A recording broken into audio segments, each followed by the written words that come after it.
All right, everybody. Welcome to another episode of Indie Inquiries, where we review and provide advice to developers on their Steam store pages. I'm, of course, Josh Beister, and joining me from Nexus Games is Sharky. Hello, everybody. I'm Sharky Shark. And as always, if you are a developer working on your game and would like some advice, whether it is out or coming out, please get in touch with either one of us. You'll find contact links in the description down below. So let's look at this thumbnail of SimPocalypse. And this one was submitted by the developer, and I don't like the character. It looks like he's just kind of like photoshopped in. Yeah, he's definitely photoshopped in. He does not fit the aesthetics of anything else here. And I don't think the font does either. And why is Sim purposely trying to blend into the background of SimPocalypse? Probably would have been better that was like a more polarized color, just so it stands out. Yeah, or just all white. The thumbnail itself, like structure-wise, isn't bad. You have the character in the bottom left, you have the title in the top right, but there's, a lot of negative space, I think, below it. Well, the thing is if you look at it, the building, the car, and the character are drawing this like triangle here, but that triangle is not pointing towards or leading your eyes towards the name, and that's not good. That's not good design. You want the images to lead your eye to the name of the game. Yeah, and this is leading it away from. Technically, the building and so the first thing you notice is the character, and then the building, and then that leads your eyes to the abandoned car. So unless the abandoned car is the name of this game, that's not good composure, I guess you call it. It almost seems like it would be better if those three elements were like reversed and keep the SimPocalypse in the upper right. So there's a line that leads your eyes from, the building. You see how the building has an angle to it? And it kind of goes down to the car. So if in front of the car, you have the name SimPocalypse there, and then you have the character someplace else, that as the character wouldn't make sense. But, like if it was up in the air closer to where SimPocalypse is, then that could draw your eye down to the SimPocalypse kind of thing. But, that wouldn't make sense for that character kind of thing. So, like, if you were to ditch the character and you were to have a smoking plane up there where, SimPocalypse is, and then have SimPocalypse down in front of the rotted down car, that would probably work. I could also see working if they zoomed, like, really far in, so it's almost like street level, show, like, a destroyed building on the left, and then maybe have some kind of detail on the right and put SimPocalypse in the bottom right-hand corner. So your eye gets drawn to the building, gets drawn to like a figure or something on the right, and then they see SimPocalypse right in the bottom right. Maybe. So what would you give this for a grade? I mean, it's clear to see. Like, we've seen thumbnails that are like impossible to process what's going on. Yeah, but it is hard to read that sim part of the SimPocalypse. And that character really clashes. I'm thinking maybe... And there's no defined lines.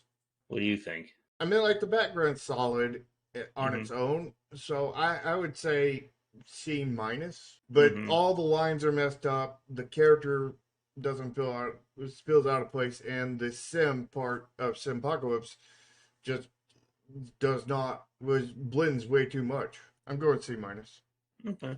Yeah, I think about that as well. I don't think it needs a lot to improve, but it still needs to be improved. I don't think it needs a lot either, but the stuff it does need, I think, is going to require completely starting over on it, because it would probably be easier to start over on it than edit this one to that amount. Are you ready for the trailer? Yep. Alright, let's see.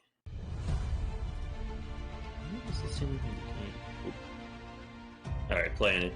That text was really generic. Yeah. And I do have some things to say after this trailer is done.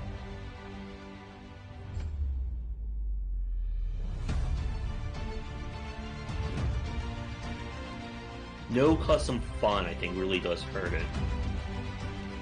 Yeah.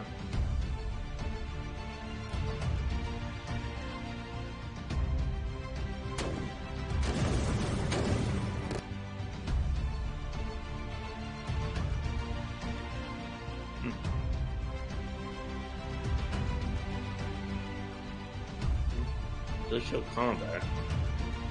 Black screen. A lot of black screen there. Yeah, a lot. And it's not necessarily a good call to action. Yeah. Either. Yeah, so as I was saying, the problem, like from what we played of this game on stream, is that there's not really any meat to this gameplay. Like, there's not a lot that you can really show off that's going to be like, oh my god, it's amazing. So, which is why they filled the first part of this with their opening trailer. Yeah.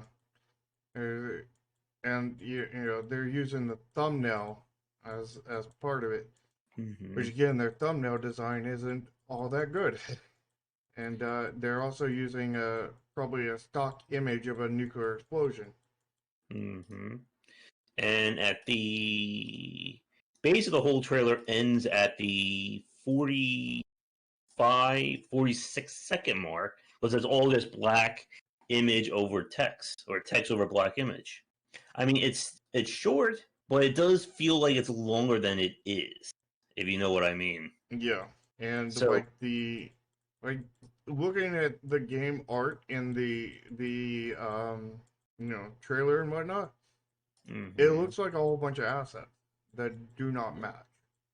And the UI seems very generic in a lot of ways because it seems mostly like just transparent black boxes. And just having very generic text or generic font, it just really, I think, brings the quality down. Yeah. I think part of it's the game and part of it is the trailer editing. Yeah. And all the black screens that are really kind of basic kind of thing, and it just, does not work, I don't think. And I'm fairly sure that all these screenshots were in the trailer or really close to it. Oh, you moved on to screenshots already. Yeah, every one of those is in the trailer. Yeah. So you have so let's give the trailer a grade. I don't know. What was that? D minus? Yeah, I'm thinking in the D range, somewhere there. I don't think it's F quality because I've seen worse, but it's just not doing anything. And again, you could literally cut about 15 seconds because that's what the trailer does. And then looking at the thumbnails, there are no screenshots. There are no screenshots because all of those are at the trailer. So F minus. So that's an F. That's an F minus. Yeah. That's a 0. So moving on to the About This game page. And Thomas left a question there about the 4 horsemen of indie games. I thought platformers would be one of those at this point, or even roguelikes. I don't know. I don't think consumer... When it comes to early access games, there's only certain games that work for early access. Not story-driven ones. And not... Only ones with immense replayability. A.k.a. roguelikes, survival crafting games that have random generation and such in them, or procedural generation. Is there anything else that's really good for it? Or is it just those two? I know some people like RPGs, but no, I feel RPGs don't work. No, they don't. It's still too story-driven. Yeah. Yeah. Like roguelites. I mean, a Telltale game works for it because it's episodic, but, Yeah, it's not really an early access, though. Yeah. I mean, it is early access of sorts. It's limited access rather than early access. Yeah, and to Udo's point, yeah, the graphics feel very stock image. For sure they are. Yeah. So let's get to the About This game page here. I'm seeing lots and lots of text. Yeah, someone tells you this is not going to get a high grade either. No blue text either. Yeah. You got the official Discord link at the top, but that banner is very small, very nondescript. And also part of the everything the thumbnail. So right off the bat, the first big problem is there's no banner GIF or even just a banner image to show somebody what this game is. And there's one GIF, but that's it. Yeah, And but keep that's in the mind problem. that one GIF was in the trailer. Trailer, yep. So no GIFs. Yep. Imagine the resource, rebuild the pillars. There's no blue fonts in here. Just see they did at least put the bolded white font in here. Yeah. But definitely could use almost what do you think, a GIF per section? Maybe a GIF every other section? Yeah, probably a GIF per section, at least for a lot of them, but maybe not all of them. I mean, the gameplay from what we played is kind of interesting, like for that kind of idle, but at the end of the day, it's still an idle game, and you need to do something to wow somebody. Because otherwise, again, it is just UI, or I'm sorry, it's spreadsheet the game. Yeah, and I just don't think there's enough here. Yeah. There's nowhere near enough here, rather. And I do think, like, for this game to succeed, it's going to need an art pass.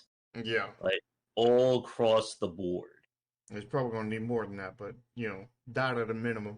So, the About This Game page, I think it's in the D range for me. What about you? Yeah, I think I'd give it a D minus. If this GIF was not in the trailer kind of thing, I would probably give it a D. Mm-hmm. Maybe a D plus kind of thing. But since it's in there, it doesn't count.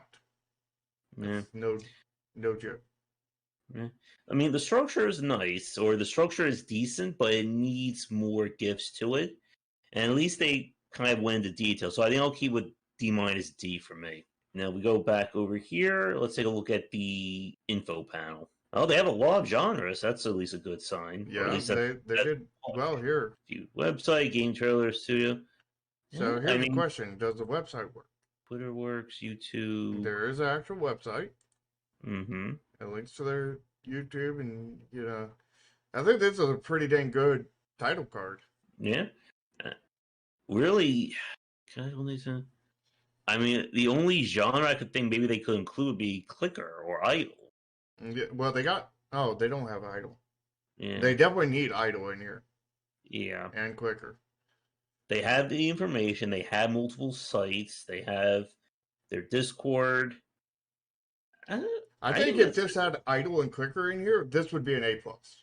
Yeah, I think I would give it an A or A minus for me. Well, idle and clicker are the most important ones, so I'm gonna say A minus or B plus.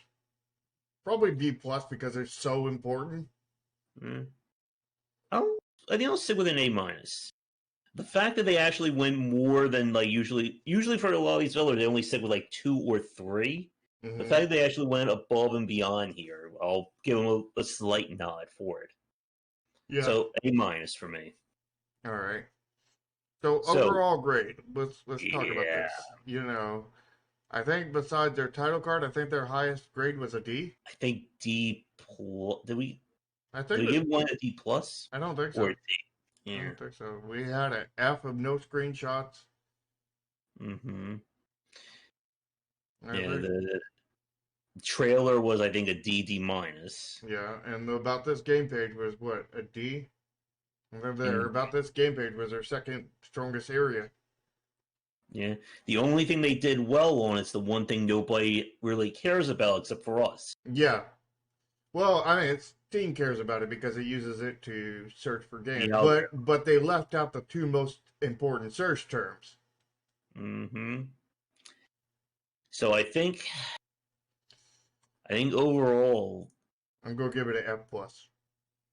I think I'll give it D minus.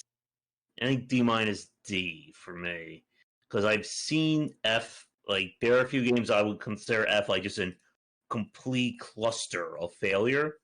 And this game doesn't hit that mark, but it is nowhere near, I would say, something that would be marketing or a strong marketing for this game. Oh, no.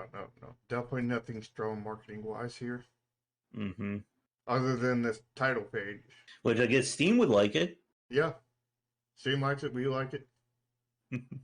Well, I do like idle games, but that is a topic. We just did that whole cast with Tomo about it. And I think that's going up either this week or next week. It depends on how the schedule looks. So I do like the design of them, but you have to do a lot to wow people. Either you have to go aesthetics rich or gameplay depth rich. And the best ones would do both, but that is a very rare thing in the genre. And this game, I don't think, is doing either one of those. So It has 32 reviews, so I mean, that's a little bit more than I expected, to be honest. That's a lot more than I expected. Now, there are negative ones. Clicker game. Yeah, it's almost that something is missing. It does make me wonder the price. Because we were talking about this on the stream last night. $10 for a clicker game. Yeah. I mean, I think you can pull it off, but, this does not pull it off. You need a lot. Like, if you're going to charge money for anything idle based, you have to go above and beyond in some aspect. Yeah, I think you need to do like Swag and Sorcery or the game they copied. You either need like the aesthetics at that level, or like that Evolve game that I got a shark hooked on. Like, you need gameplay at that level. I don't think that Evolve game could succeed though at $10. Yeah, there's no aesthetic to it. That's the no. problem. Yeah. I think you still need the aesthetics. Mm-hmm. Especially if you're trying to market this to consumers. Mm-hmm. I mean, hardcore fans of IO games, we play with just numbers. I've certainly got hooked on several ones that are just literally reading text, but those were free. So move on to our next game. Anything else you can think of on this one? Nope. Last update was in March. It says that the nuclear update was their most and highest quality standard update. And that's a red flag. You want to hear a red flag? The second line of it says that we completely update the UI and graphics of the game. Yeah. So this is the improved version that we've been looking at. Yeah. Exactly. Yeah, that makes me very afraid to what the UI was before this. I would love to see a screenshot of what this looked like before. Thanks, Silicon. Looks like a lot of white text. Yeah, it looks like it was like even more generic than it was before. Oh God. So make sure everybody who enjoyed this to smash the like button. Click the smash button, subscribe to both of our Discords or join both of our Discords, join both of our, subscribe to both of our YouTube channels, follow both of our Twitters. All the links are down below. And if you think that your game can survive our critique, then definitely submit it. We are always looking for indie games to look at. It doesn't have to be a game that's coming out. It could be one that came out a while ago that you could use some feedback on. And if you want more about game dev and game design advice, tune into the Save the Extreme podcast Sundays at 4 and 4, starting around 4 or 4:30 on our respective channels. And of course, we have unique content for both of our channels. So, besides this content that's the same, come check it out for the unique stuff. You got the, game dev streams that I do. There's definitely some more stuff along the way. And my design videos, game reviews, and developer interviews. But I think that will do it. And come back for daily discussions on game design here and on Game Wisdom, where we examine the art and science of games. Have a great rest of your night, and we will see you next time. Take care. See ya.